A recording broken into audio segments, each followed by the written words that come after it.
ये तो बहुत कमजोर हैं। कुछ भी खाते हैं इनके तन को लगता ही नहीं। इन्हें एनर्जिक 31 दीजिए। एनर्जिक 31? जी हाँ, तंदुरुस्ती और ताजगी के लिए एनर्जिक 31 कैप्सूल।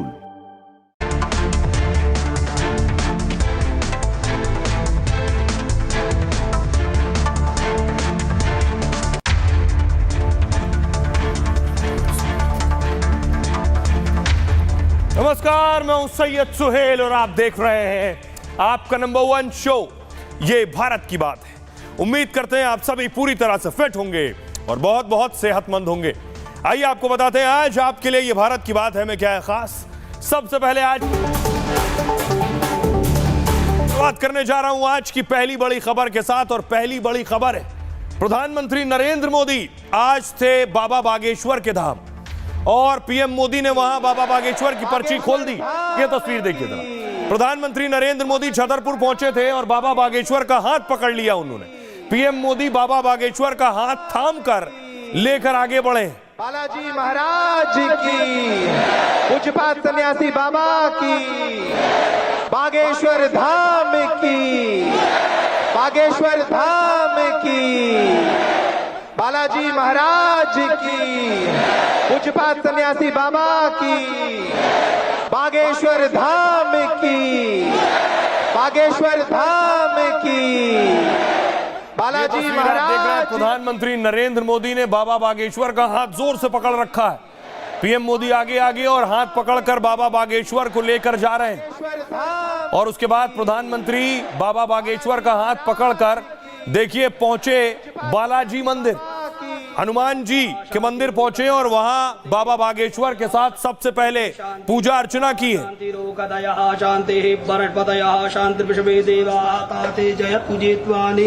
धूपम दीपम दर्शयामि भक्त्या दीपम प्रयच्छामि देवायो परमात्मने त्राहि मां निर्यात घोरा दीप ज्योतिर्नवोस्तुते धूपम दीपम दर्शयामि हस्त प्रक्षालनम। पृथ्वी शांतिरापः शांतिरोकदयः शान्तिः वनस्पतयः शान्तिर्विश्वे देवाः ताते जयत्पुजित्वानि धूपं दीपं दर्शयामि भक्त्या दीपं प्रयच्छामि देवाय शान्तिरोकदयः शान्तिः वनस्पतयः शान्तिर्विश्वे देवाः।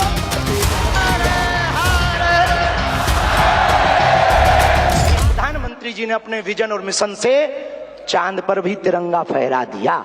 वहां के प्रधानमंत्री भी ट्रंप कहते हैं the great prime minister of India. Ukraine वाले प्रधानमंत्री जी की पुतिन से बात नहीं होती, पुतिन की ट्रंप से नहीं होती, लेकिन एक अपने प्रधानमंत्री जी हैं जो तीनों से कर लेते हैं।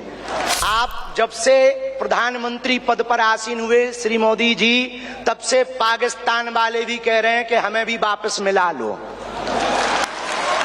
प्रधानमंत्री जी अभी जब माता जी को मिल रहे थे तो हमारी माता जी से कह रहे थे हम तुम्हारी माता जी पर्ची खोल रहे, और माता जी से बोले अब तुम्हारे मन में ये चल रहा है कि ब्याह हो जाए। हमारे ब्याह में भले ही नहीं आ पाई हो, पर उद्घाटन में अगर समय मिल जाए तो आप पहुंचे। तो मुझे लगा क्या ये धीरेन्द्र शास्त्री अकेले ही पर्ची निकालेंगे कि मैं निकाल पाऊंगा, और मैंने आज पहली पर्ची निकाली, उनकी माताजी की पर्ची निकाली। मैं आज सार्वजनिक रूप से वादा करता हूं दोनों काम कर दूंगा।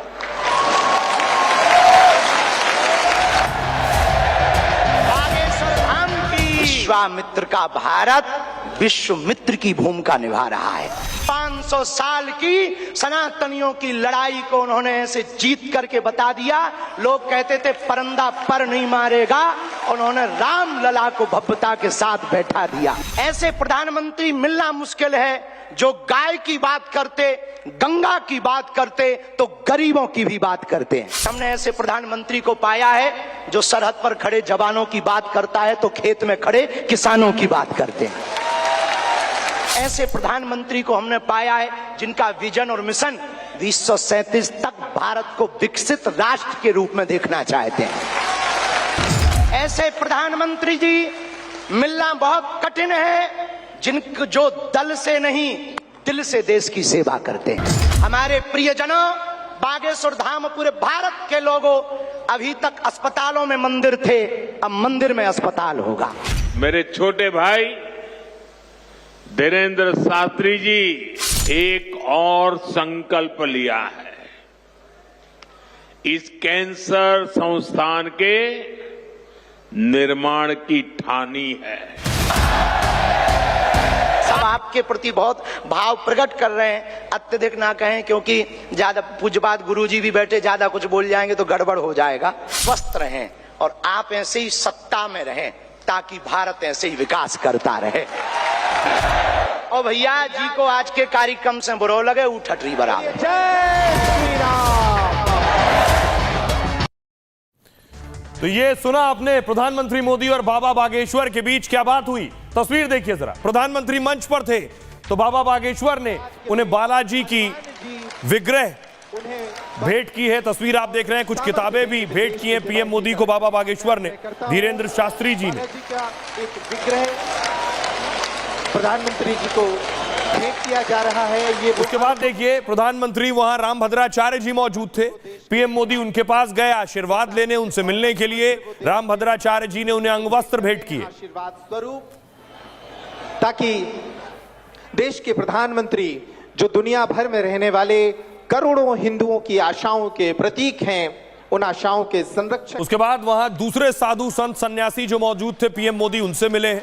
आप देख रहे हैं साध्वी रितंबरा से पीएम मोदी मिले हैं, नमस्कार किया है। उसके बाद संपूर्ण आयोजन में स्वामी चिदानंद सरस्वती से पीएम मोदी मिले। भारत के कोने कोने से आए दिव्य संत वृंद और आप सभी अपार।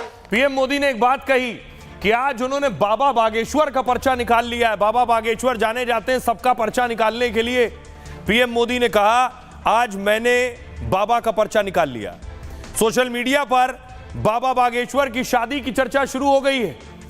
लंबे समय से उनकी शादी की चर्चा चल रही है और सोशल मीडिया पर तारीख भी आ गई है, 16 जून बताई जा रही है। हर इंटरव्यू में धीरेन्द्र शास्त्री से इस पर सवाल पूछे जाते हैं।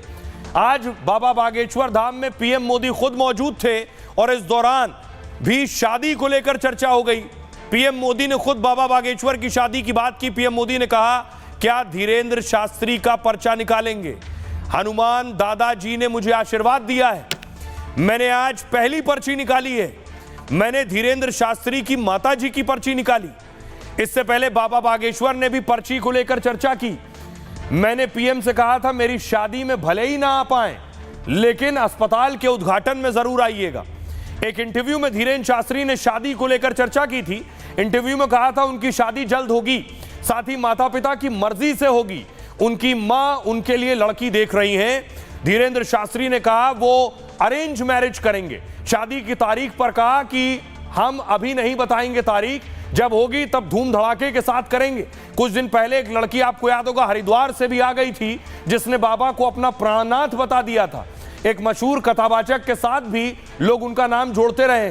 पीएम ने आज लोगों के सामने बाबा बागेश्वर से एक वादा कर लिया है। बाबा बागेश्वर धीरेन्द्र शास्त्री ने कहा था अस्पताल के उद्घाटन में जरूर आइएगा, भले मेरी शादी में ना आइए। मोदी जी ने कहा अस्पताल उद्घाटन के बाद मैं शादी में भी आऊंगा। सुनिए जरा प्रधानमंत्री नरेंद्र मोदी ने जो पर्ची निकाली और धीरेन्द्र शास्त्री क्या कहना है उस पर। प्रधानमंत्री जी अभी जब माताजी को मिल रहे थे तो हमारी माताजी से कह रहे थे हम तुम्हारी माताजी पर्ची खोल रहे, और माताजी से बोले अब तुम्हारे मन में ये चल रहा है कि ब्याह हो जाए। तो उस वक्त तो हम नहीं कह पाए, तो हम कहेंगे हमारी बारात में आप भले ना निवेदन करें, अतिशयोक्ति हो जाए तो क्षमा करना। हमारे ब्याह में भले ही ना आप आइयो, पर उद्घाटन में अगर समय मिल जाए तो आप पहुंचे। मैंने देखा कि आज हनुमान दादा की मुझ पे कृपा होती है कि नहीं होती है। तो हनुमान दादा जी ने मुझे आशीर्वाद दिया और मैंने आज पहली पर्ची निकाली, उनकी माताजी की पर्ची निकाली, और जिसकी बात शास्त्री जी ने बता दी आपको। और आपने कहा है कि इसके उद्घाटन के लिए मैं आऊं, दूसरा कहा है कि उनकी बारात में मैं आऊं। मैं आज सार्वजनिक रूप से वादा करता हूं दोनों काम कर दूंगा।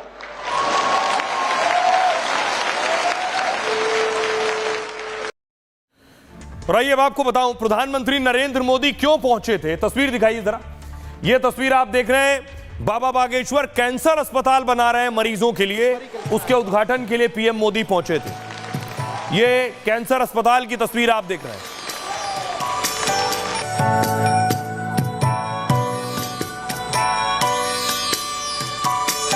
आइए अब आपको बताऊं, बाबा बागेश्वर जो अस्पताल बना रहे हैं वो अस्पताल कैसा होगा। प्रधानमंत्री खुद जिसके शिलान्यास के लिए आज पहुंचे थे। बाबा बागेश्वर धाम में कैंसर का अस्पताल का शिलान्यास हुआ। ये जो अस्पताल आपको दिखाई दे रहा है, ऐसा अस्पताल बनकर तैयार होगा। पीएम मोदी ने इस अस्पताल का शिलान्यास किया और यह अस्पताल 200 करोड़ की लागत से बनेगा।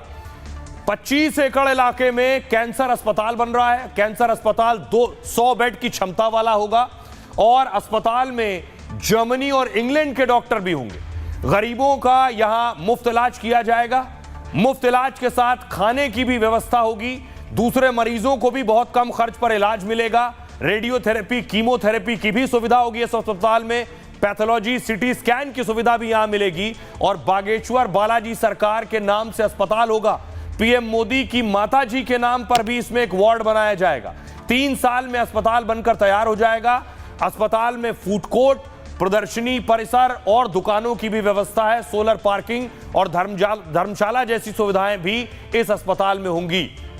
तो बाबा बागेश्वर जो उन्हें कमाई मिलती है दान दक्षिणा से, उसके पैसों से वो ये अस्पताल बनवा रहे हैं। लेकिन सोचिए जरा, देश में बहुत से धार्मिक स्थल हैं, बहुत से बड़े बड़े धार्मिक स्थल हैं जिनकी करोड़ों में कमाई है, करोड़ों में दान आता है। अगर वो सब इसी तरह समाज सेवा में लगाएं तो सोचिए देश में कितने अस्पताल इतने होंगे, लोगों के लिए होंगे, लोगों के लिए कितनी और सुविधाएं होंगी। ये भी आपको बताऊं, बहुत से ऐसे मंदिर हैं जो पहले से ही इस तरह के अस्पताल और समाज सेवा का काम कर रहे हैं। लेकिन देखिए जरा, कमाई के हिसाब से अंदाजा लगाइए। तिरुपति वेंकटेश्वर मंदिर 1600 करोड़ रुपए दान मिलता है। पद्मनाभ स्वामी मंदिर को 800 करोड़ रुपए का दान सालाना, बता रहा हूं मैं आपको। श्री राम मंदिर 700 करोड़ सालाना दान। स्वर्ण मंदिर 650 करोड़ दान।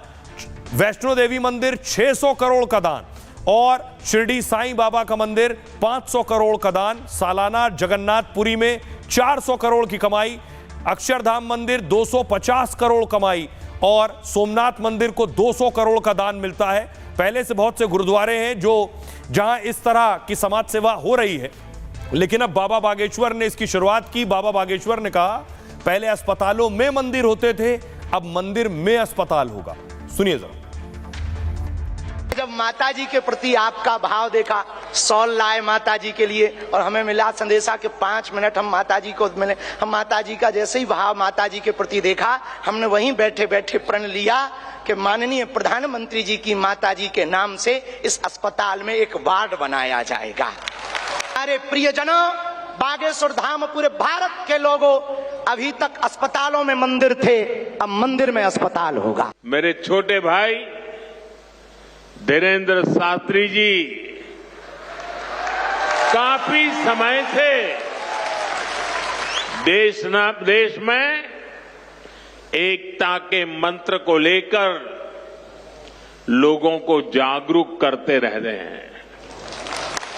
अब उन्होंने एक और संकल्प लिया है।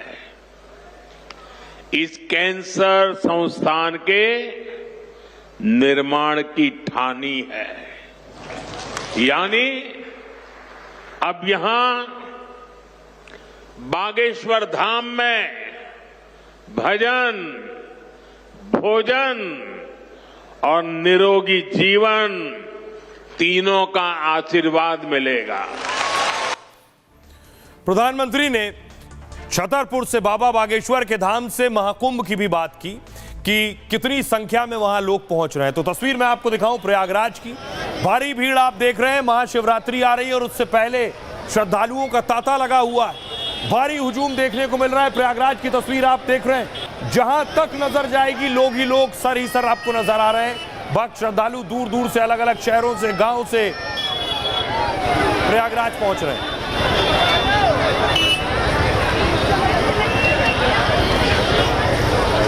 देखिए जरा, आज कई बड़ी शख्सियत पहुंची जिन्होंने आज स्नान किया है। कैलाश खेर को आप देख रहे हैं, संबित पात्रा स्नान करने पहुंचे। ये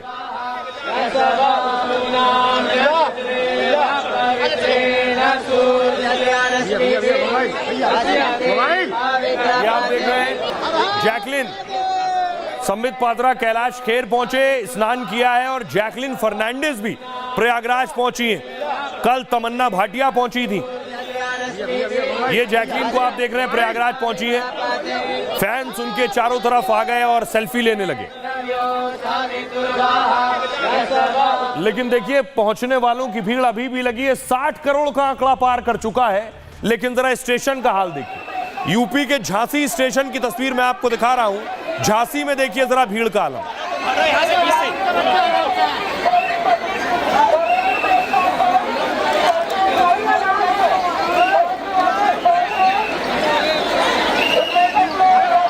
स्टेशन पर देखिए ट्रेन में बैठने को लेकर मार शुरू हो गई। भक्त जो जा रहे हैं पुण्य के मकसद के साथ, वो किस तरह से एक दूसरे के साथ लड़ने लगे, मारपीट शुरू कर दी।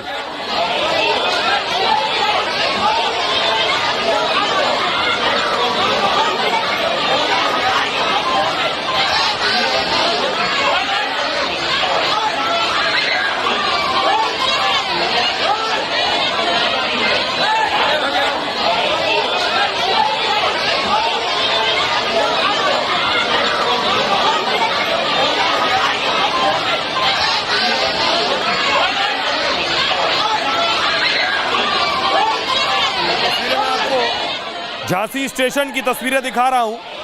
ट्रेन में चढ़ने को लेकर लड़ाई शुरू हुई। उसके बाद घूंसे चलने लगे एक दूसरे पर। किसी ने किसी के बाल खींचने शुरू कर दिए।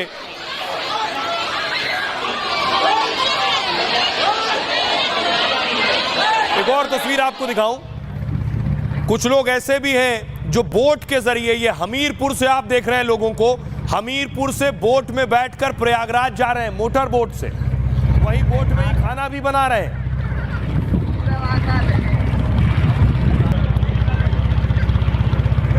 इस कदर जाम है कि पानी का रास्ता चुन लिया है। एक और तस्वीर आपको बताऊं, बहुत से लोग नहीं जा पा रहे हैं तो कुछ लोगों ने नया धंधा शुरू कर लिया है, डिजिटल स्नान का। देखिए जरा, हाथों में तस्वीर लिए वहां संगम पर पहुंचते हैं और तस्वीरों की डुबकियां लगवाते हैं। गाविता ने बहुत मैं थैंकफुल हूं कि हेल्प किया है। सो बेसिकली आपको क्या करना है, व्हाट्सएप से अपनी फोटो मुझे भेजनी है। मैं उसका एक्चुअली फिजिकल प्रिंट आउट लूंगा इस तरह से और यहाँ पे स्नान कराऊंगा। रोज आता हूँ, रोज कराता हूँ। ये देखिए, तो इस तरह से आप डिजिटल कुंभ स्नान संगम पे कर सकते हैं। तो मेरा नाम है दीपक गोयल और मैं डिजिटल फोटो स्नान कराता हूँ यहाँ संगम महाकुंभ में।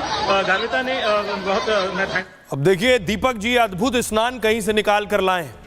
कैसे करवा रहे हैं? महाकुंभ में 62 करोड़ श्रद्धालु डुबकी लगा चुके हैं। प्रयागराज महाकुंभ में अभी 3 दिन बाकी हैं। यह आंकड़ा 70 करोड़ के करीब पहुंच सकता है। दुनिया भर में 120 करोड़ हिंदू रहते हैं, मतलब दुनिया के आधे हिंदू संगम में डुबकी लगा चुके हैं। अब जो संगम में डुबकी नहीं लगाने जा पा रहे हैं, उन्हें ऐसे लोग डिजिटल स्नान करा रहे हैं। डिजिटल स्नान का आइडिया सरकार का नहीं है। सोशल मीडिया पर एक वीडियो वायरल है, इसमें युवक डिजिटल गंगा स्नान करवा रहा है। इसके लिए 1100 रुपए की फीस भी ले रहा है। डिजिटल दर्शन, डिजिटल पूजा, डिजिटल दक्षिणा पहले से चल रहा है। अब इसी तर्ज पर दीपक गोयल ने डिजिटल स्नान शुरू किया। दीपक ने इसे अपना नया स्टार्टअप भी बता लिया है। हजारों स्टार्टअप में से एक स्टार्टअप है डिजिटल स्नान। वीडियो में युवक खुद को प्रयागराज का रहने वाला बता रहा है, लोगों से अपनी फोटो व्हाट्सएप करने को कहता है। साथ ही डिजिटल स्नान के लिए 1100 रुपए की डिमांड है। पैसा मिलते ही वो फोटो का प्रिंट आउट निकलवाता है और इसके बाद उसे संगम में डुबकी लगवा देता है तस्वीर को। इस तरह संगम स्नान के पुण्य मिलने का दावा भी करता है। डुबकी लगवाने के बाद उसका वीडियो भी बनाकर भेजने का दावा है। बिना प्रयागराज गए संगम में वीडियो लगाने का, डुबकी लगाने का वीडियो भी आपको मिल जाएगा। प्रयाग इंटरप्राइजेस के नाम से उसने अपने स्टार्टअप की शुरुआत की है और सोशल मीडिया पर इस आइडिया की बहुत से लोग आलोचना कर रहे हैं। साथ ही इसे पैसा कमाने का एक तरीका भी बता रहे हैं। वहीं ज्योतिषाचार्य और धर्मगुरु भी डिजिटल स्नान को गलत बता रहे हैं। 1100 देकर घर बैठे डिजिटल स्नान से कोई पाप नहीं धुलता है, ये कह रहे हैं धर्माचार्य। आइए अब आपको तस्वीर दिखाऊं। इस बीच योगी आदित्यनाथ भी आज प्रयागराज में थे। तस्वीर आप देख रहे हैं योगी आदित्यनाथ की। धर्माचार्यों के बीच, धर्मगुरुओं के बीच महाकुंभ मेला महोत्सव में योगी आदित्यनाथ पहुंचे थे। कन्नौज में एक मंदिर में गया था मैं। उस मंदिर को गंगा जल से धोया गया था। इस बीजेपी के लोगों ने मेरे जाने के बाद उस मंदिर को धुलवाया था गंगा जल से, मुख्यमंत्री आवास को गंगा जल से धुलवाया था।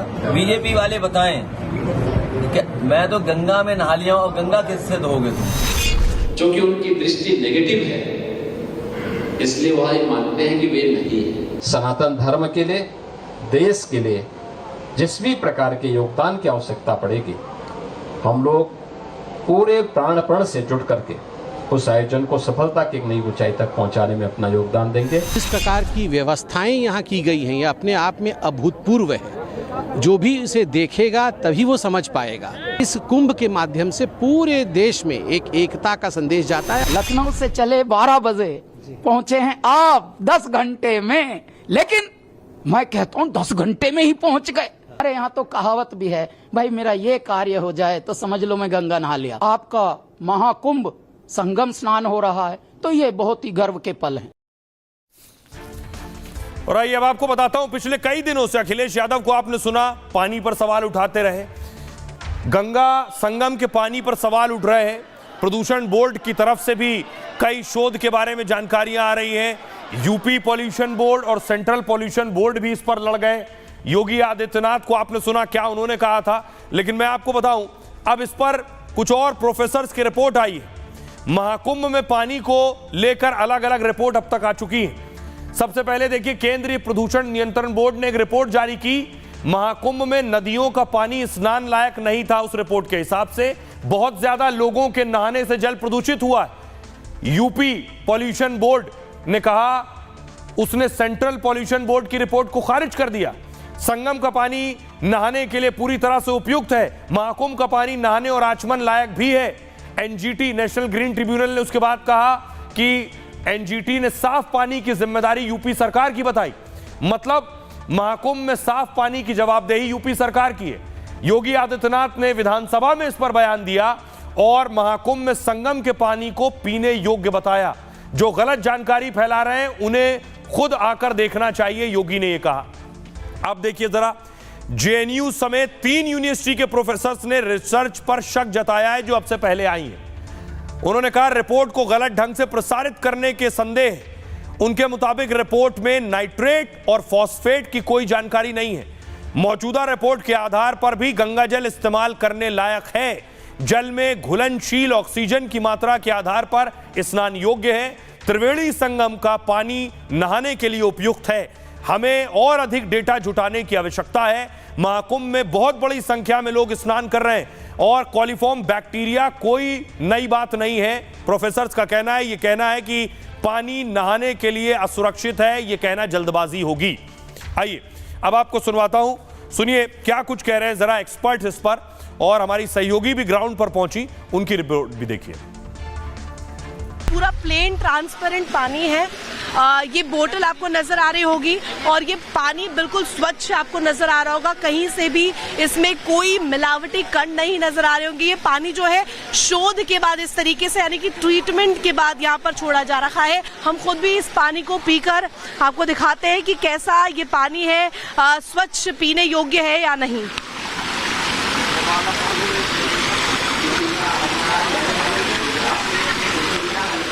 तो देखिए, हमने भी ये पानी पीकर देखा है। ये पानी एकदम ट्रांसपेरेंट पानी है। पानी के सैंपल की बात करें तो उस सैंपल को हमें कई चीज़ों पे वो डिपेंड करता है। आपका बाहर के इन्वायरमेंट पर भी डिपेंड करता है और अलग अलग जगह पर सैंपल हम लें उसके ऊपर भी डिपेंड करता है। इसके अलावा पीएच में जैसा उन्होंने बताया गया है, अभी फ़िलहाल की जो रिपोर्ट में आया है कि भाई वो पीएच लेवल अल्कलाइन है। तो अल्कलाइन हमारी वैसे अच्छा होता है नहाने के लिए। अगर हम बात करें तो वो हेल्दी वाटर होता है फॉर बाथिंग। तो पीएच लेवल के जैसे हम ज़्यादातर टेस्ट भी करते हैं। ये स्ट्रिप को आप इसके अंदर डिप करेंगे, डिप करने के बाद आप निकालेंगे तो हम इसमें देखते हैं कि इसका कलर किस तरह का चेंज हो रहा है। तो जो कलर चेंज हो रहा है वो ये दर्शाता है कि आपका पानी एसिडिक है कि आपका पानी अल्कलाइन है।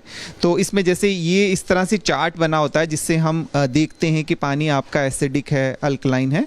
तो ये पानी जैसे कि नॉर्मल इसका पीएच आ रहा है। नॉर्मल पीएच की अगर हम बात करें जो कि हमारे नहाने के लिए बिल्कुल सेफ है, वहाँ पर भी जो अभी फ़िलहाल की रिपोर्ट आई है उसमें पाया गया है कि वहाँ का पीएच अल्कलाइन है जो कि सेफ है आपके नहाने के लिए। आइए अब आपको एक और तस्वीर मैं आपको दिखाऊं। कुंभ में देखिए इटली के श्रद्धालु पहुंचे हैं और इटली के श्रद्धालु भजन कीर्तन कर रहे हैं। भानुकोटि भास्वरं भवद्दितारकं परं नीलकण्ठमिप्सिदर्थदायकं त्रिलोचनं कालकालमम्बुजाक्षमक्षशूलमक्षरं काशिकापुरादिनाथ कालभैरवं भजे शूलतङ्गपाशदन्तपाणिमादिकारणं श्यामकायमादिदेवमक्षरं निरामयं भीमविक्रमं प्रभुं विचित्रतन्दवां प्रियं काशिकापुरादिनाथ कालभैरवं भजे मुक्तिदायकं प्रशस्तचारु विग्रहं भक्तवत्सलं स्थितं समस्तलोकविग्रहं विनिक्मनं मनोज्ञहेम किङ्किनीलसत्कतिं काशिकापुरादिनाथ कालभैरवं भजे धर्मसेतुपालकं त्वधर्ममार्गनाशकं कर्मपाशमोचकं हर हर महादेव। देखिए ये तो आपने देख लिया प्रयागराज, अब देखिए जरा अयोध्या का हाल। अयोध्या में भी महाशिवरात्रि से पहले आप भीड़ देख रहे हैं श्रद्धालुओं की। प्रयागराज जैसे ही हालात हैं, लाखों की संख्या में जब से महाकुंभ चल रहा है तब से लगभग अयोध्या के यही हालात। इतनी भीड़ अयोध्या पहुंच रही है भक्तों की श्री राम के दर्शन के लिए।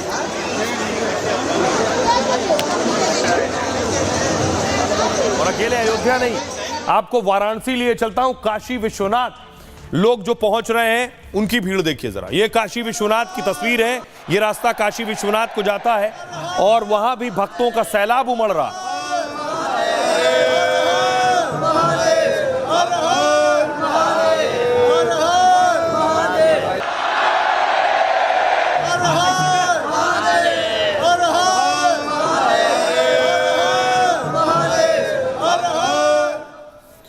और आपको बता दूं इस बीच एक बड़ी खबर आ रही है कि रूसी मीडिया के हवाले से बड़ी खबर मिल रही है। रूसी मीडिया के हवाले से बड़ी खबर आपको बता दें कि अमेरिकी विमान में न्यूयॉर्क से दिल्ली आने वाली जो फ्लाइट थी उसे डाइवर्ट किया गया। जी हां, न्यूयॉर्क से दिल्ली आ रही थी ये फ्लाइट, अमेरिका के न्यूयॉर्क से दिल्ली आ रही थी, उसे डाइवर्ट किया गया क्योंकि विमान को रोम डाइवर्ट किया गया। इसमें बम की खबर थी बताया जा रहा है। रूसी मीडिया के हवाले से खबर है।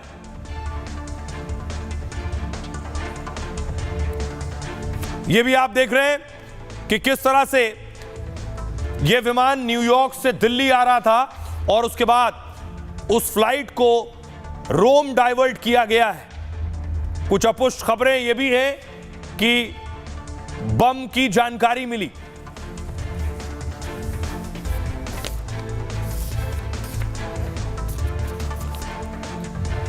आइए खबरों में आगे बढ़ते हैं। इस खबर पर आगे आपको और अपडेट देंगे।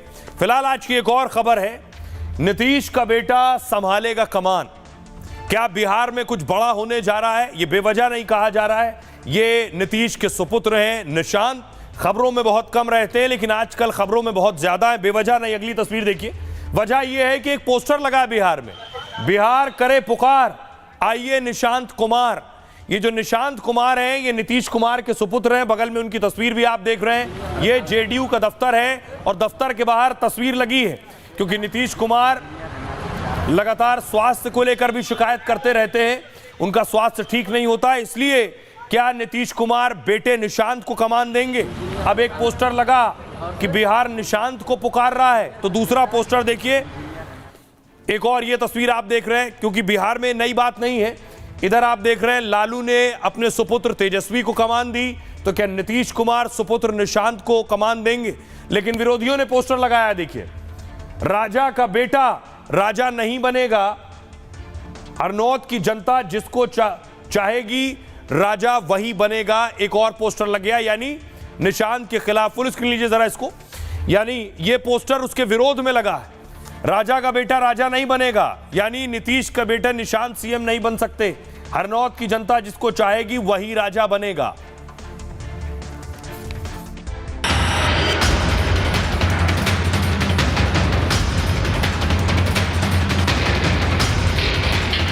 निशांत को आना ही चाहिए, हम लोग की मांग है। यहाँ नौवीं फेल वर्सेस एक इंजीनियर की लड़ाई है और बिहार को चाहिए इंजीनियर।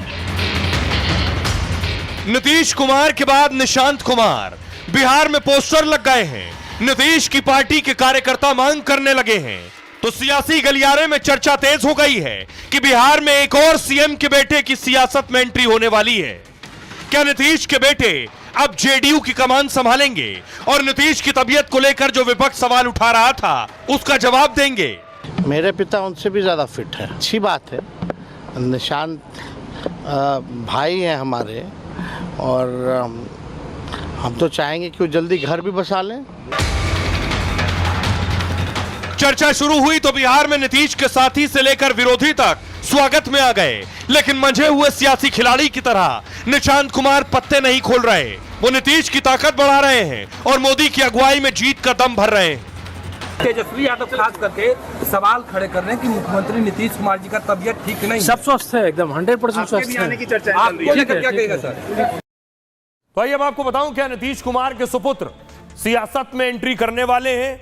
क्या नीतीश कुमार उन्हें भी सियासी बिसात सिखा पढ़ा चुके हैं? क्या वो भी इसी सियासी चौसर पर दांव आजमाएंगे?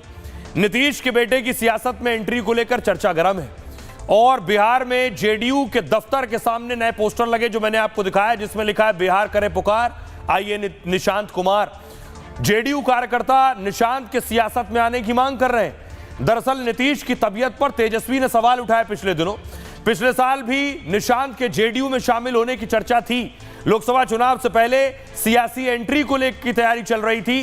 कई कांग्रेस नेताओं ने विरोध किया, बिहार में पोस्टर लगवाया था। पोस्टर में लिखा था राजा का बेटा राजा नहीं बनेगा। विवाद से बचने के लिए निशांत उस वक्त सियासत में नहीं आए, लेकिन अब परिवार और सार्वजनिक कार्यक्रमों में खासे सक्रिय हैं। कयास ये लग रहा है कि होली के बाद वो सियासत में आ सकते हैं। हालांकि नीतीश या निशांत राजनीति में आने के सवाल पर चुप हैं, लेकिन जेडीयू से बीजेपी, आरजेडी जैसी पार्टियां उनका स्वागत करने में लगी हैं। जैसे देखिए, सबसे पहले तेजस्वी यादव, उन्होंने कहा निशांत मेरे भाई हैं, हम तो चाहेंगे कि वो बिहार में भी घर भी बसा लें। राजनीति में आते हैं तो उनका स्वागत है। उन्हें सोचना होगा कि जो उनके पिता के साथ हैं वो उनकी पार्टी को ही खत्म कर रहे हैं। जीतन राम मांझी कह रहे हैं डॉक्टर का बेटा डॉक्टर बना है तो अच्छा है, आईएएस का बेटा आईएएस बने तो काबिल है, इंजीनियर का बेटा इंजीनियर बने तो होनहार है, पर नेता का बेटा नेता बने तो कई सवाल है। राजनीति में बिहार के सीएम के बेटे का स्वागत है। गिरिराज सिंह कह रहे हैं राजनीति में आना सबका अधिकार है। नीतीश के बेटे निशांत आते हैं तो आश्चर्य नहीं होना चाहिए। सुनिए जरा अब इस पर सियासतदान क्या कह रहे हैं। सारी जनता से अनुरोध है कि फिर से एनडीए को सरकार में लाए, पिताजी को हो सके तो फिर से सीएम बनाएं और पिताजी अपने विकास का क्रम जारी रखें। तेजस्वी यादव खास करके सवाल खड़े कर रहे हैं कि मुख्यमंत्री नीतीश कुमार जी का तबीयत ठीक नहीं, सब स्वस्थ है, एकदम 100% स्वस्थ है। आने की चर्चा आप क्या कहेगा सर? मेरे पिता उनसे भी ज़्यादा फिट है, अच्छी बात है। निशांत भाई हैं हमारे और हम तो चाहेंगे कि वो जल्दी घर भी बसा लें, लेकिन निशांत जी को सोचना पड़ेगा जो आज उनके पिताजी के साथ जो लोग हैं, चाहे सम्राट चौधरी हों, विजय सिन्हा हों, या नरेंद्र मोदी जी हों, या चिराग पासवान हों, तो जो आज नीतीश जी के साथ जो लोग खड़े हैं, प्रधानमंत्री तो डीएनए का सवाल उठाते थे, तो उसमें उनकी क्या राय है? आपको भी राजनीति में आने का अधिकार है, देश का हर नागरिक को राजनीति में आने का अधिकार है, इसमें कोई आश्चर्य की बात तो किसी को नहीं होनी। एंट्री हो रही है राजनीति में, क्या कहेंगे सीएम के बेटे नीतीश के बेटे को? अरे निशांत जी को आरजेडी ज्वाइन कर लेना चाहिए। अरे निशांत जी को आरजेडी ज्वाइन कर लेना चाहिए। माननीय तेजस्वी यादव राजनीतिक दिमाग का मरम्मत कर दिया ना। माननीय मुख्यमंत्री नीतीश कुमार जी के स्वास्थ्य के बारे में व्यक्तिगत राजनीतिक टिप्पणी कर रहे थे, तथा कथित 8वां 9वां पास व्यक्ति टिप्पणी कर रहे थे। जवाब मिला इंजीनियरिंग ग्रेजुएट बीआईटी मिश्रा से, माननीय मुख्यमंत्री जी के पुत्र निशांत ने दिया। अगर वो अस्वस्थ हैं तो फिर राष्ट्रीय जनता दल के राष्ट्रीय अध्यक्ष रहने का औचित्य क्या है? राजनीतिक रूप से नजरबंद हैं। आपने नीतीश कुमार के सुपुत्र को बहुत कम देखा होगा। ये है नीतीश के बेटे निशांत। आइए इनके बारे में आपको बताऊं, मीडिया में भी कम आते हैं, खबरों में भी कम होते हैं, क्योंकि सियासत में भी एक्टिव नहीं है। नीतीश कुमार ने खुद इलेक्ट्रिकल इंजीनियरिंग की पढ़ाई की। बीटेक करने के बाद नीतीश बिहार की सियासत में आए। नीतीश के बेटे निशांत भी अपने पिता की राह पर ही हैं। 49 साल के निशांत ने भी इंजीनियरिंग की पढ़ाई की है। बिरला इंस्टीट्यूट मिश्रा से इलेक्ट्रिकल इंजीनियरिंग की है पटना के सेंट कैरेंस स्कूल में शुरुआती पढ़ाई लिखाई की और इसके बाद मसूरी के मानव भारती स्कूल में पढ़े। पढ़ाई में काफी अच्छे रहे पर सियासत में दिलचस्पी नहीं ली। निशांत का रुझान अध्यात्म की ओर ज्यादा हो गया। निशांत नीतीश के इकलौते बेटे निशांत हैं। अब तक इन्होंने शादी नहीं की है। परिवार या सार्वजनिक कार्यक्रमों से भी खुद को अलग रखते हैं, दूरी बनाकर रहते हैं। हालांकि अब वो सार्वजनिक कार्यक्रमों में सक्रिय दिखते हैं। पिता नीतीश के साथ हाल के दिनों में कई कार्यक्रमों में दिखे और पिता की सेहत के सवाल पर खुलकर जवाब भी दे रहे हैं। चर्चा है कि विधानसभा में वो पिता के लिए प्रचार भी करेंगे और नीतीश की तरह हरनौत से पहला चुनाव। आइए अब आपको सुनवाता हूं, सुनिए जरा क्या कुछ कह रहे हैं सियासतदान। जिसके अंदर ये भाव है कि मैं आऊं सामने आके, क्यों कोई विरोध करे। अगर हम नीतीश जी के लिए भी जब कहते हैं तो वो चिंता उनको लेकर के होती। ये खुला मैदान है, कोई किसी के आने से क्यों ऐतराज करे। एकदम अच्छी बात है, आना चाहिए। नीतीश कुमार जी के बेटे का पूरा अधिकार है, सौम्य है, विनम्र है, पहले ही लेट कर दिए, एकदम आना चाहिए। और बेटे आएंगे तो विभीषण लोगों से जनता दल यू बचेगा। बेटे को नेतृत्व करना चाहिए। कंपनी लालू कंपनी के द्वारा हवा उड़ाई जाती है। नीतीश जी फिट है, यात्रा कर रहे हैं, पूरे बिहार का यात्रा कर चुके हैं अभी। आइए अब मैं आपको बताऊं, सवाल यह है क्या नीतीश के सुपुत्र को वाकई जगह मिलेगी, क्योंकि नीतीश के सामने भी बहुत सी चुनौतियां हैं। बिहार में चुनाव है और चुनाव विधानसभा के चुनाव हैं। विधानसभा के चुनाव के नतीजे बहुत कुछ कहेंगे। नीतीश कुमार और बीजेपी में सीटों को लेकर अभी एक अलग लड़ाई चल रही है। दरअसल देखिए विधानसभा की स्थिति यह है, विधानसभा जेडीयू 122 पर लड़ी थी और 43 जीती है, 43। बीजेपी 122 पर लड़ी थी और 74 जीती है। दूसरी तरफ देखिए लोकसभा में 16 पर जेडीयू लड़ी, 12 जीती और 17 पर बीजेपी लड़ी, 12 जीती है। बिहार में नीतीश की पार्टी अब तक बड़े भाई की भूमिका में रही है। विधानसभा चुनाव में गठबंधन हुआ तो जेडीयू ज्यादा सीट पर लड़ी है, लेकिन पिछले 2 चुनाव से जीत बीजेपी को जेडीयू से ज्यादा सीट पर मिली। हालांकि हर बार सीएम की कुर्सी नीतीश कुमार को ही दी गई। दावा है कि अब बीजेपी बिहार में बड़े भाई की भूमिका चाहती है, मतलब विधानसभा में भी बीजेपी जेडीयू से ज्यादा सीट चाहती है। हालांकि सीएम के चेहरे पर वो अभी कोई दावा नहीं करेगी। चुनाव के बाद जेडीयू से काफी सीट ज्यादा हुई तो सत्ता के बारे में सोचेगी, तो संभव है कि बीजेपी मुख्यमंत्री पद पर दावा कर सकती है। नीतीश की उम्र और सेहत का हवाला देकर भी मांग कर सकती है। आइए सुनिए जरा चिराग क्या कुछ कह रहे हैं और सम्राट चौधरी क्या कह रहे हैं। प्रधानमंत्री जी ने लोकसभा चुनाव के दौरान बिहार की जनता से किए थे एक एक करके उन तमाम वादों को पूरा करने का कार्य प्रधानमंत्री जी के द्वारा किया जा रहा है। प्रधानमंत्री जी की प्राथमिकता में बिहार है, बिहार का विकास है और उसी श्रृंखला में कल वो बिहार के भागलपुर में आ रहे हैं। बिहार को इन्होंने दिया क्या, सौतेला व्यवहार किया। आए चुनाव के लिए आने, प्रधानमंत्री तो कौन रोकेगा भाई, आना ही चाहिए। एक प्रधानमंत्री जो 11 साल में पटना यूनिवर्सिटी को सेंट्रल का दर्जा नहीं दे पाए तो क्या उम्मीद की जा सकती है। किसानों की समृद्धि के लिए 19वां किस्त जारी करने के लिए देश के यशस्वी प्रधानमंत्री जी आ रहे हैं। हम उनका स्वागत भी करते हैं और मकाना बोर्ड के निर्माण के लिए भी उनको विशेष तौर पर बधाई बिहार की सरकार आदरणीय नीतीश कुमार जी की तरफ से देता हूं कि बिहार के मखाना देश और दुनिया में ब्रांडिंग होगा। यह ऐतिहासिक समय होगा। वैसे नीतीश के बेटे निशांत अगर सियासत में आएंगे तो कोई नई बात नहीं होगी, क्योंकि बिहार की सियासत में पहले भी बहुत से ऐसे चेहरे हैं जिनके सुपुत्र और बेटा बेटी सियासत में हैं। सबसे पहले देखिए लालू एंड फैमिली।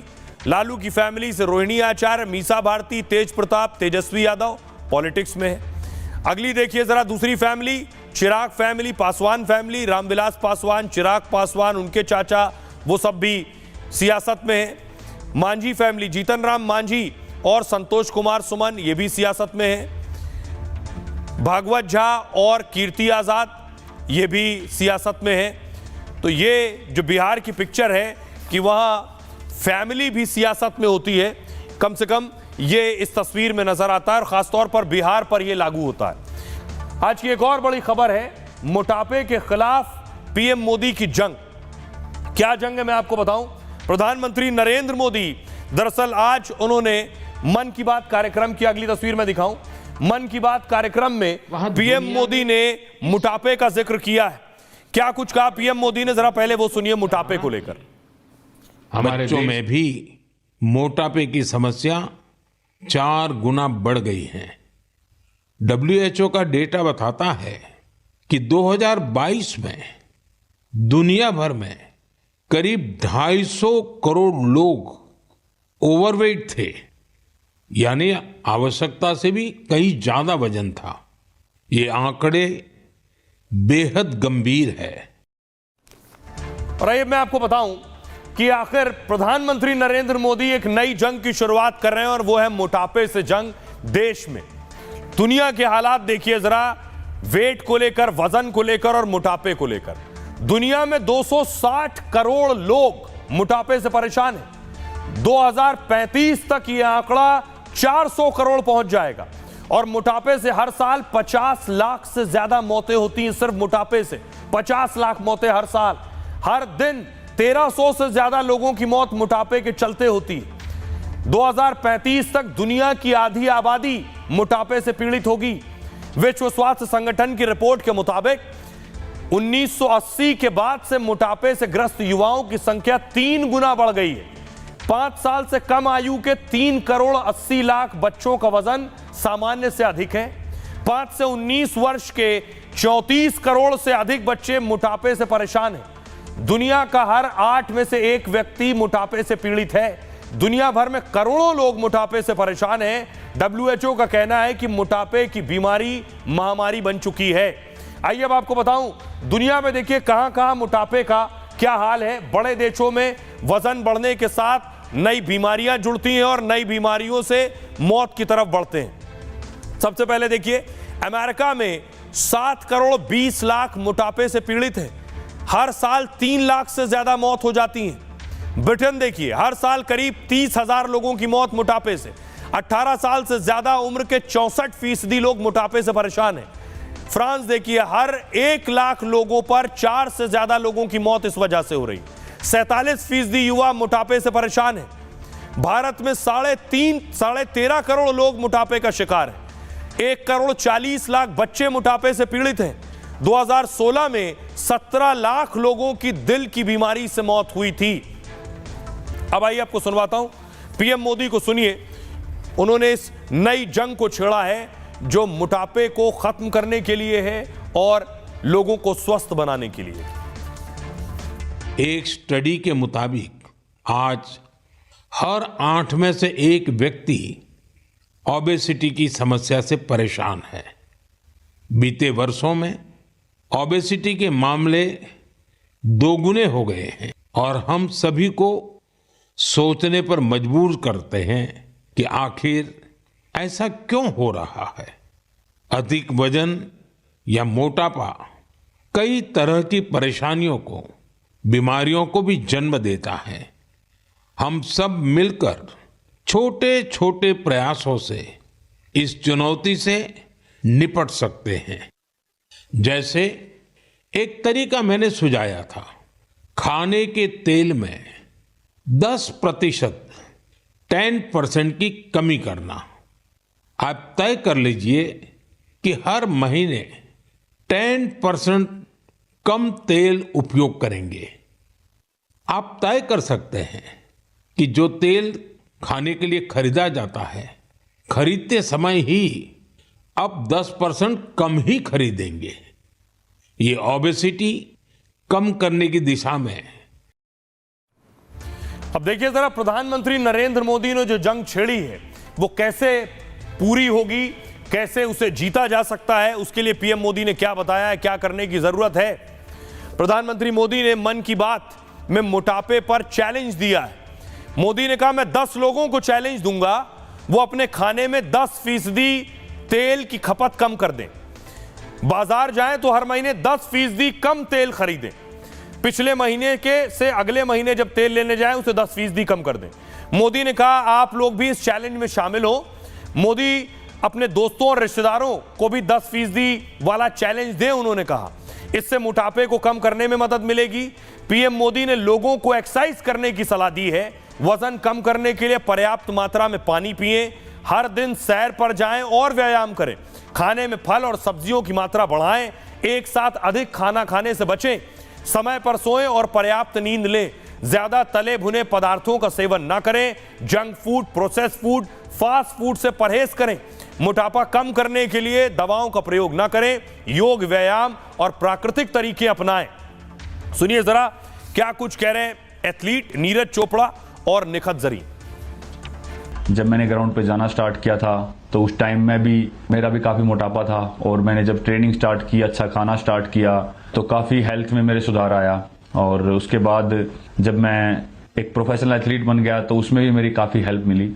और साथ में बताना चाहूँगा कि जो पेरेंट्स हैं वो खुद भी आउटडोर स्पोर्ट कोई ना कोई खेल लें, अपने बच्चों को भी लेके जाएं और एक अच्छा हेल्दी लाइफस्टाइल बनाएं, अच्छा खाएं और अपने शरीर को 1 घंटा या जितना भी टाइम आप दे सकते हैं दिन में वो दें एक्सरसाइज के लिए। कि हमारे प्रधानमंत्री नरेंद्र मोदी जी ने मन की बात में ओबेसिटी को लेकर जिक्र किया है and I think it's a national concern. हमें अपनी हेल्थ को लेकर सीरियस होना चाहिए बिकॉज मोटापा जितनी जल्दी से फैल रहा है हमारे इंडिया में उसको हमें रोकना चाहिए और कोशिश यही करनी चाहिए कि हम जितना हो सके हेल्दी लाइफस्टाइल फॉलो करें। मैं खुद एक एथलीट होके कोशिश करती हूँ कि मैं हेल्दी डाइट फॉलो करूँ बिकॉज अगर मैंने गलती से भी अनहेल्दी डाइट ले लिया है या मैंने ऑयली चीजें खा ली तो जिसकी वजह से मेरे परफॉर्मेंस पे इम्पैक्ट पड़ता है और मैं रिंग में जल्दी थक जाती हूँ।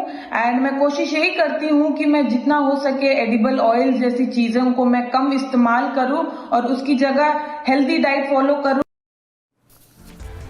आइए खबरों में आगे बढ़ते हैं। आज की एक और बड़ी खबर है कि पाकिस्तान फिर सपने देखने लगा है। पाक का झूठा वादा और मेलोनी ने धो डाला। तस्वीर पहली मैं आपको दिखाऊं। शहबाज शरीफ एक रैली में बोल रहे हैं कि वो भारत को पछाड़ सकते हैं। अगली तस्वीर मैं आपको दिखाऊं।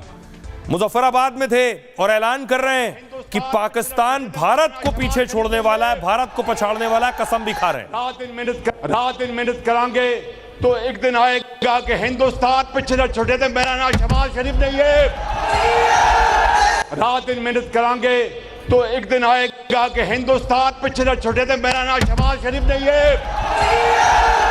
रात दिन मेहनत करांगे तो एक दिन आएगा कि हिंदुस्तान पिछले छोटे थे। मेरा नाम शहबाज शरीफ नहीं है। जेड़ा मैंने 100 रुपया देगा उन्हें 71 गुना मिलेंगे। रात दिन मेहनत करांगे तो एक दिन आएगा कि हिंदुस्तान पिछले छोटे थे। मेरा नाम शहबाज शरीफ नहीं है। खाने को नहीं दाने और चले मुंगेरी लाल के सपने दिखाने। जो मुल्क दूसरों के कर्ज और मेहरबानी से अपना खर्च चला रहा है, जो पाकिस्तान खुद मान चुका है कि उसकी हैसियत दुनिया में भिखारियों जैसी है। खुदा की कसम जब बाहर जाता हूं तो दुआ करता हूं कि या अल्लाह मेरे जो बरादर मुल्क के जो सरबराह हैं वो ये न समझे कि मैं कुछ मांगने आया हूं। उस पाकिस्तान के पीएम जनता को झूठे ख्वाब दिखाने में लगे हैं। शहबाज ने भारत को हराने का ऐलान किया तो रैली में तो खूब तालियां बजी, लेकिन बयान वायरल होते ही पाकिस्तान समेत पूरी दुनिया में शहबाज की जमकर किरकिरी हो रही है।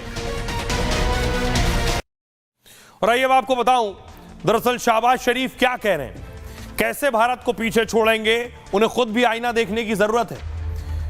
पाकिस्तान और उसके हुक्मरान बड़बोले बयान में माहिर हैं। पाकिस्तानी पीएम शहबाज ने भारत से तुलना वाला बेतुका बयान दिया। कहा अगर हमने भारत को नहीं हराया तो मेरा नाम बदल देना। डेरा गाजी खान में रैली करते हुए अचानक शहबाज बेकाबू हो गए। वो पाकिस्तान की जनता के सामने झूठे और बड़बोले वादे करने लगे। वो देश को कंगाली से निकालकर खुशहाल बनाने की बात करने लगे। कहा अगर पाकिस्तान तरक्की के मामले में भारत से आगे नहीं निकलता है तो मैं ऐलान करता हूं कि मेरा नाम शहबाज शरीफ नहीं। पाकिस्तान के पीएम जिस भारत के नाम पर कसम खा रहे हैं वो हिंदुस्तान और दुनिया की 5वीं सबसे बड़ी आर्थिक ताकत है और पाकिस्तान की जीडीपी से करीब 11 गुना ज्यादा भी है। पाकिस्तान की जीडीपी आज दुनिया में 24वें नंबर पर है। पाकिस्तान की 75% जीडीपी कर्ज से चल रही है, जहां पेट्रोल की कीमत 250 रुपए लीटर से ज्यादा है, आटा 200 रुपए किलो, बिजली 40 रुपए की दर से मिल रही है। वो मुल्क भारत से आगे निकलने और हराने का दावा कर रहा है। शहबाज के इस बयान का पाकिस्तान में ही मजाक उड़ रहा है। लोग कह रहे हैं कि पहले अपनी कुर्सी तो संभाल लो, फिर मुल्क को भारत से आगे ले जाने के वादे और दावे करना। सुनिए जरा शहबाज शरीफ को और पाकिस्तान के लोगों को जब पता चला तो उनकी खुद जगहसाई हो रही। सुनिए। ये शहबाज शरीफ बड़ा खताकार आदमी है, नवाज शरीफ का फैन है, नवाज शरीफ का फॉलोअर है। मैं आपको उस खुदाए बुजुर्गों बरतर की कसम खाकर कहता हूं कि जब तक मेरी जान में जान है हम सब मिलकर पाकिस्तान को अजीम बनाएंगे, हिंदुस्तान को शिकस्त देंगे इंशाल्लाह। वो तरक्की की तरफ जा रहे हैं, अगर वो हमसे जंग करेंगे हमारे पास है क्या जो हम खो देंगे। ये बचपन से हमें सिखाया गया है जी, इंडिया वाले हमारे दुश्मन है जी। क्या दुश्मनी की है उन्होंने, आगे हमारे से रोटी छीन लिया। आगे पाकिस्तान जितना उनका एक स्टेट है उत्तर प्रदेश, उसकी जीडीपी पाकिस्तान से कई गुना आगे है। भैया आप क्या करोगे? आप उनके एक स्टेट को टक्कर नहीं दे सकते। उनके एक बिजनेस में अंबानी और अडानी की जितनी रेवेन्यू है ना, आपकी पूरी जीडीपी उतनी है। चाइना के बाद सेकंड नंबर पे है इंडिया का, तो डेफिनेट और इतनी बड़ी उसकी मार्केट है, तो जाहिर है हम लोग, हालांकि हम 7वें नंबर पे हैं, लेकिन हम लोग बहुत पीछे रह गए। हमसे आगे बांग्लादेश निकल गया है, अफगानिस्तान निकल गया, हम बहुत पीछे रह गए। अब एक तस्वीर और आपको दिखाने जा रहा हूं।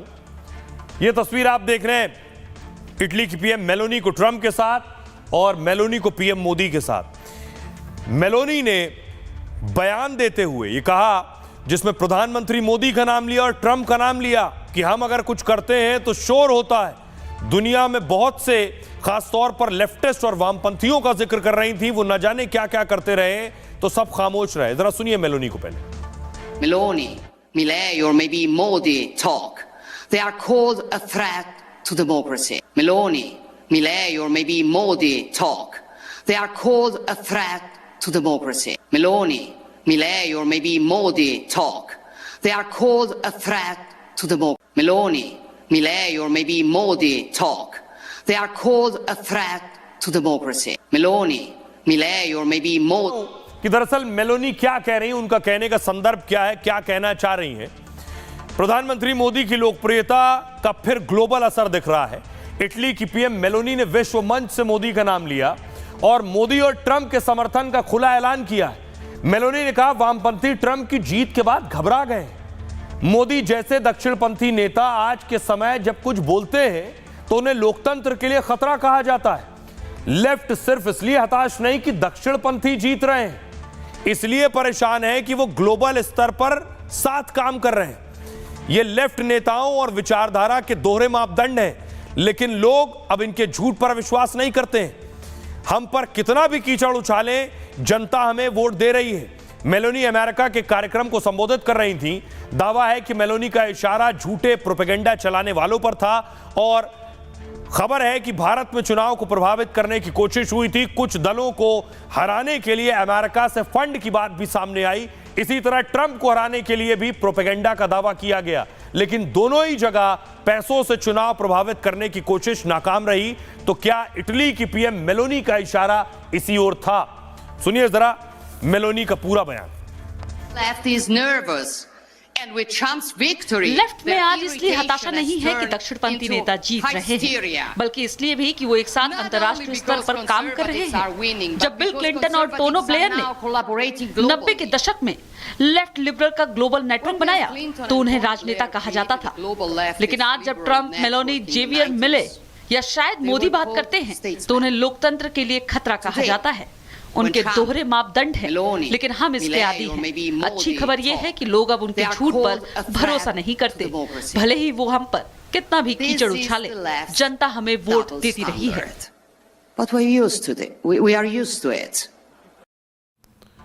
और आपको बता दें, इस बीच बड़ी खबर आ रही है और अच्छी खबर है।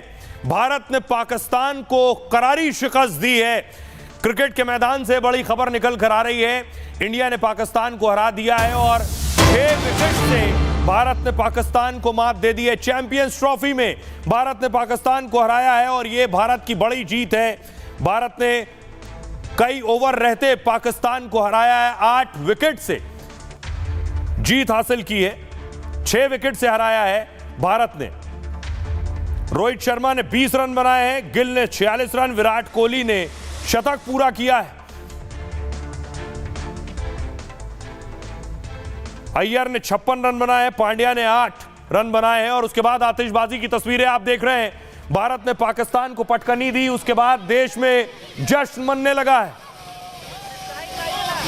और विराट कोहली ने आखिरी गेंद पर चौका मार के शानदार शतक पूरा किया। विराट कोहली ने 111 रन पर शतक बनाया है, जिसमें 7 चौके विराट कोहली ने लगाए। शुभमन गिल ने 52 गेंद में 46 रन बनाए। उसके बाद देखिए लोगों ने जश्न मनाना शुरू कर दिया है।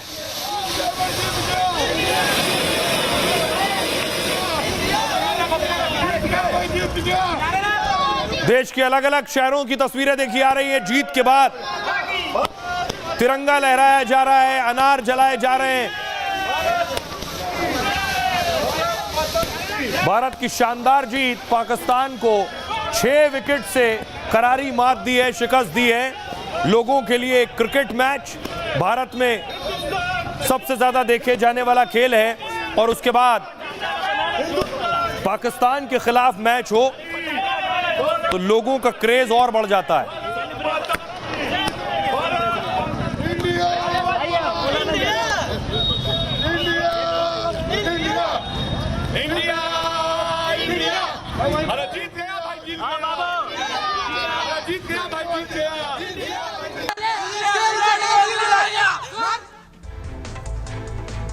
तो अच्छी खबर के साथ ये भारत की बात है में इतना ही। आप अपना और अपनों का बहुत बहुत ख्याल रखिए। रुक रहे हैं एक छोटे से ब्रेक के लिए।